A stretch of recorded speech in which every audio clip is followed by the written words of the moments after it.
Hello বন্ধুরা, আজ আমি তোমাদের সঙ্গে শেয়ার করব চিকেনের একটা রেসিপি। বাইরে খুব বৃষ্টি পড়ছিল, তাই মনে হলো যে আজকে চিকেন করি।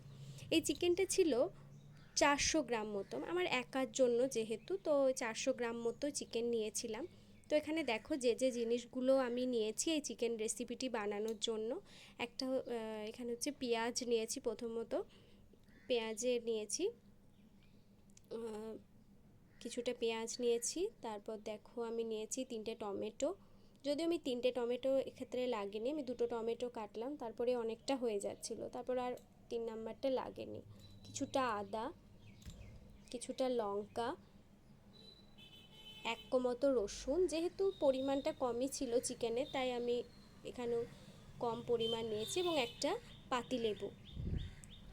এই উপকরণগুলি আমার লেগেছে এক্ষেত্রে। এছাড়াও যে যে মশলাগুলো আমি ব্যবহার করেছি এক্ষেত্রে দেখো, শাহি গরম মশলা, চিকেন কারি মশলা, জিরে গুঁড়ো আর একটু লাল মরিচের গুঁড়ো, এই উপাদানগুলো। শাহি গরম মশলা যেটা আমি রান্নার নামাবার আগে আমি এই শাহি গরম মশলাটা দিয়ে তারপর নামিয়েছি। আর এই যে চিকেন কারি, জিরে গুঁড়ো, লাল মরিচের গুঁড়ো, এই উপাদানগুলো এক্ষেত্রে আমি ব্যবহার করেছি। এবার দেখো আমি সবজিগুলোকে বনিয়ে নেওয়ার পর তারপর সেগুলোকে আবার যে কতটা পরিমাণ, মোটামুটি একটা আন্দাজ করে, যেহেতু 400 গ্রামের আমার চিকেন ছিল, তো সেক্ষেত্রে আমার এই পরিমাণগুলো আমি ব্যবহার করেছি। এই যে পেঁয়াজটা আমি দুরকম করেছি, কারণ একটি আমি মানে করার আগে আমি একটা মাখিয়ে নিয়েছিলাম আর কি, ওই যেটা পেঁয়াজটা বাটা রয়েছে ওই পেঁয়াজটা আমি মাখিয়ে নিয়েছিলাম তার আগে। আর যে কিছুটা আলু নিয়েছিলাম আমি।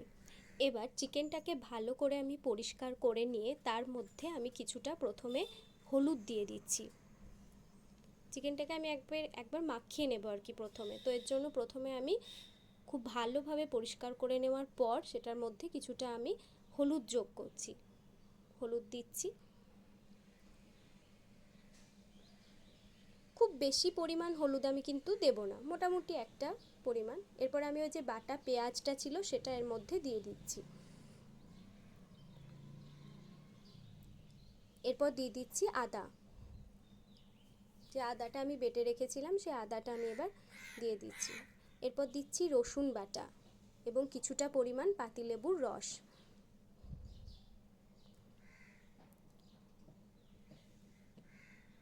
এই প্রত্যেকটা উপাদান যেগুলো আমি দিলাম, এই প্রত্যেকটা উপাদানকে কিন্তু খুব ভালোভাবে মিশিয়ে নিতে হবে, যাতে প্রত্যেকটা উপাদান খুব ভালোভাবে মিশে যায়, ঠিক আছে?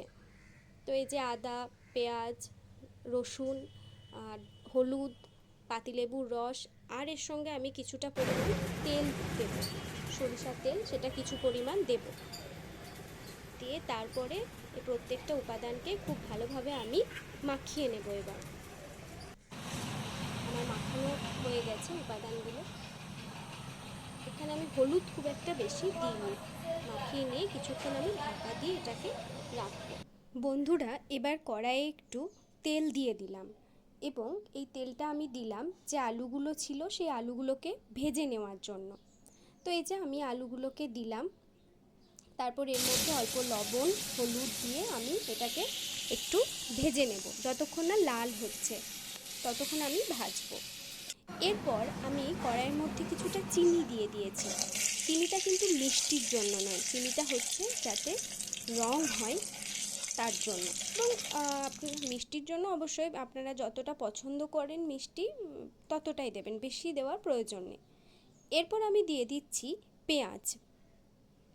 পেঁয়াজগুলো দিয়ে দেওয়ার পর কিছুক্ষণ আমাদেরকে কিন্তু ভালোভাবে নেড়ে নিতে হবে, হ্যাঁ, যতক্ষণ না পেঁয়াজ লাল হচ্ছে ততক্ষণ। তো আমরা এবার পেঁয়াজগুলোকে কিছুক্ষণ ধরে নেড়ে নেব। এরপর আমি দিয়ে দিলাম রসুন। এই রসুন দেওয়ার পর পেঁয়াজের সঙ্গে রসুনটাকে ভালোভাবে মিশিয়ে নিতে হবে এবং কিছুক্ষণ নাড়তে হবে, যাতে রসুনের যে একটা গন্ধ সেটা যাতে দূর হয় তার জন্য। এটা আমরা কিছুক্ষণ নেড়ে নেব। তো এরপর আমি দিয়ে দিচ্ছি আমার কুচানো লঙ্কাগুলো। আপনারা যেমন ঝাল পছন্দ করেন সেরকম অনুযায়ী ঝাল দেবেন। আমার একটু ঝাল ঝাল ভালো লাগে, ওই জন্য আমি একটু লঙ্কা দিয়েছি। এরপর আমি দিয়ে দিচ্ছি টমেটো। টমেটো দিলে বেশ টক টক লাগে খেতে, এবং চিনি আছে এবং তার সঙ্গে টমেটো, মানে মিশ্রণটা খুব ভালোই হবে, টক মিষ্টি এরকম, এই জন্য টমেটো। তো টমেটো দেওয়ার পর আমি এটাকে কিছুক্ষণ ধরে নেড়ে নেব, মিশিয়ে নেব, যাতে টমেটোগুলো একটু সিদ্ধ হয় ভালোভাবে। তো এই যে সমস্ত উপাদানগুলো দিয়েছি, তো সেইগুলোকে খুব ভালোভাবে কিন্তু আমাদেরকে নেড়ে নিতে হবে। টমেটোটা যাতে গলে যায় তার জন্য আমাদেরকে এখানে অল্প পরিমাণে লবণ দিতে হবে, যাতে টমেটোটা গলে যায়। লবণ দিলে ওই টমেটোটা খুব তাড়াতাড়ি কিন্তু গলে যাবে, সেজন্য আমরা এখানে ওই লবণটা হালকা করে ছিটিয়ে দিয়েছি। এরপর দেখতে পাচ্ছেন মিশ্রণটা ভালোভাবে মিশে গেছে। এরপর আমি সেখানে কিছুটা পরিমাণ হলুদ যোগ করলাম। হলুদটা আগে দিইনি, তাহলে টমেটোগুলো সেদ্ধ হতো না, ওই জন্য আমি হলুদটা পরে দিলাম। এবার প্রত্যেকটা উপাদানকে খুব ভালোভাবে মিশিয়ে নিয়ে সেটাকে আমি কিছুক্ষণ ধরে নাড়ব, যাতে প্রত্যেকটা উপাদান খুব ভালোভাবে মিশে যায় সেজন্য, এবং টমেটোগুলো যাতে ভালোভাবে সিদ্ধ হয়ে যায় সেই জন্য এটা কিছুক্ষণ ধরে কিন্তু নেড়ে নেব আমরা। এভাবে কিছুক্ষণ কিন্তু নাড়তে থাকবো, দেখবেন যে তেল এবার কিন্তু তেলেগুলো হচ্ছে খুব ভালোভাবে। এবার আমি দিয়ে দেব আদা। আমি আদাটা আগে দিইনি, কারণ আদা দিলে সেটা হয়ে যায় কি যে একটা লেগে যাওয়ার একটা ভাব থাকে কড়াইয়ের মধ্যে, সেই জন্য আমি আদাটা আগে দিইনি, এখন দিলাম। এরপর আদাটা দিয়ে আমি সেটাকে আরও ভালোভাবে কিছুক্ষণ নেড়ে নেব, যাতে ওটা গায়ের মধ্যে লেগে না যায়, কড়াইয়ের মধ্যে যাতে লেগে না যায়, তার জন্য কিন্তু আদাটা দিয়ে, যাতে আদার গন্ধ না আসে সেই জন্য এটাকে কিছুক্ষণ ধরে নেড়ে নেব। এবার আমি এখানে দিচ্ছি জিরে গুঁড়ো। জিরে গুঁড়ো অল্প পরিমাণে এখানে আমি দিয়ে দেব। তারপর এই জিরে গুঁড়োটাকে আমি ওই মিশ্রণটার সঙ্গে খুব ভালোভাবে মিশিয়ে নেব। এখানে আমি ধনে গুঁড়োটা ব্যবহার করব না, শুধুমাত্র জিরে গুঁড়োটা দিয়েছি। হ্যাঁ, তো তেল দেখুন খুব ছাড়ছে এখানে, দেখতে পাচ্ছি। এইবার আমি দেব আমার যে মাখানো চিকেনটা ছিল, সেই চিকেন কষাটাকে আমি অল্প অল্প করে দেবো, একসঙ্গে না, একবার দিয়ে এতে নেড়ে নেব, দিয়ে আমি আবার সেখানে দেবো, মানে একবারে আমি চিকেনটা দিয়ে দেবো না, যাতে মশলাগুলো চিকেনের সঙ্গে খুব ভালোভাবে মেশে, সেই জন্য আমি একবার দেওয়ার পর সেটাকে নেড়ে নেওয়ার পর আবার আমি দেবো। ঠিক আছে, এইভাবে আস্তে আস্তে আপনাদের এবার যতটা পরিমাণ থাকবে, যাতে প্রত্যেকটা চিকেনের গায়ে মশলাগুলো খুব ভালোভাবে ঢোকে, সেই জন্য একে একে ধীরে ধীরে আমরা কিন্তু চিকেনটার সঙ্গে যাতে খুব ভালোভাবে মশলাগুলো মিশে যায় সেই জন্য কিন্তু দেবো। এবার আমি দিয়ে দেবো অল্প পরিমাণে লবণ। আমি যখন মিশ্রণ মানে চিকেনটাকে আমি কিন্তু ম্যারিনেট করছিলাম, আমি কিন্তু তখন কোনো লবণ ব্যবহার করিনি, আপনারা নিশ্চয়ই দেখেছেন। আমি এই চিকেনটাকে কষবার সময় কিন্তু লবণটা ব্যবহার করছি। তো লবণটা দেওয়ার পর আমি সেই লবণটা যাতে চিকেনের ভিতরে প্রবেশ করে সেই জন্য খুব ভালোভাবে এটাকে নেড়ে নেব কিছুক্ষণ ধরে। দেখুন মোটামুটি বেশ হয়েই এসেছে চিকেনটা।